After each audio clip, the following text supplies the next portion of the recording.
SRL ইটো সিটো বহুতোই আজি আপোনালোকক দেখুৱাবলৈ গৈ আছে বাও ধান কেনেকৈ সিঁচা হয়। হয় বন্ধুসকল, আজি আপোনালোকক SRL ইটো সিটো বহুতোই দেখুৱাব বাও ধান কেনেকৈ সিঁচা। তেন্তে পোনপ্ৰথমে আপোনালোকক SRL ইটো সিটো বহুতোৰ মাজলৈ পুনৰবাৰ স্বাগতম জনাইছোঁ।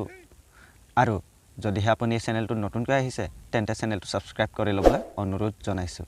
লগতে ভিডিঅ'টো চাই কেনে পালে জনাবলৈ নাপাহৰিব, লাইক এটা কৰিবলৈ নাপাহৰিব, বহুত ভাল লাগিলে শ্বেয়াৰ এটাও কৰি দিবলৈ নাপাহৰিব। আৰু এতিয়া আহক প্ৰথমে মাটি চহোৱাটো চাওঁ, ট্ৰেক্টৰেৰে কেনেকৈ মাটি চহোৱা হৈছে, মানে মই মাটি চহাই আছোঁ সেইখিনি দেখুৱাওঁ।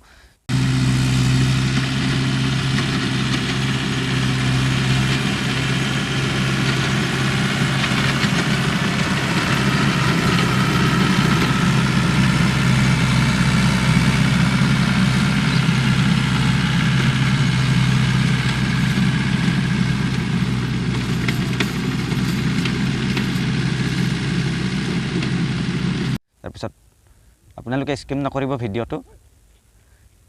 আপোনালোকে হয়তো বাও ধান সিঁচি তেনেকৈ জীৱন নিৰ্বাহ কৰি আছে, খাই আছে, চলি আছে জীৱনটো। তথাপিও আমাৰ পদ্ধতিটো কেনেকুৱা, যদি ভাল পায় তেতিয়াহ'লে সেই পদ্ধতিটো আপোনালোকেও কৰিব পাৰে। গতিকে ভিডিঅ'টো সম্পূৰ্ণকৈ চাব।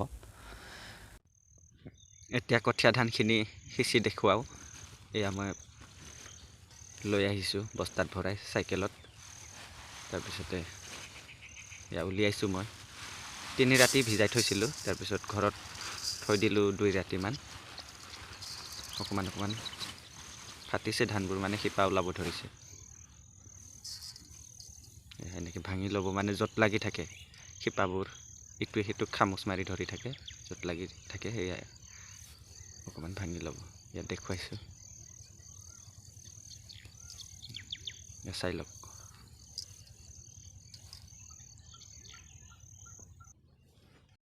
তাৰপিছত ধানখিনি এনেকৈ সিঁচি দিব, ধুনীয়াকৈ সিঁচি দিব নিজৰ অনুমান অনুসৰি কিমান ঘন কিমান পাতল।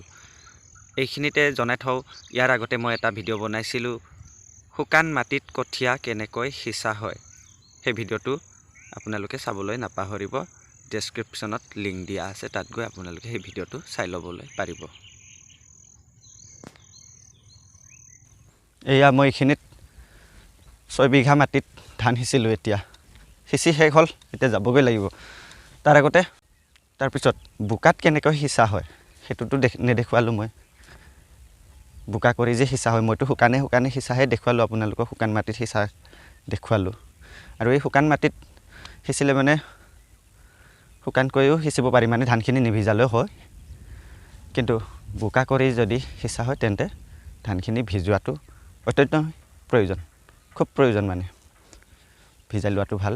3 ৰাতিমান পানীত ডুবাই থ'ব লাগে, তাৰপিছত ঘৰত আনি থ'ব লাগে 2 ৰাতিমান। যেতিয়া শিপা ওলাব তেতিয়া সিঁচি দিব লাগে। সেই বুলি গজালি ওলাব দিব নালাগে। গজালি ওলালে মানে কি হ'ব, শুকাই যোৱাৰ ভয় আছে ধানখিনি। গতিকে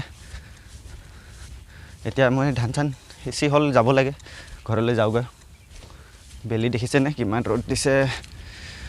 বন্ধুসকল, আজিৰ ভিডিঅ'টোত যদিহে অকণমান হ'লেও কিবা ভ্লগ আকাৰত বনাইছোঁ, মই ভিডিঅ'টো ভ্লগ আকাৰত বনাইছোঁ, তথাপিও যদিহে কিবা শিকিব পাৰিলে তেন্তে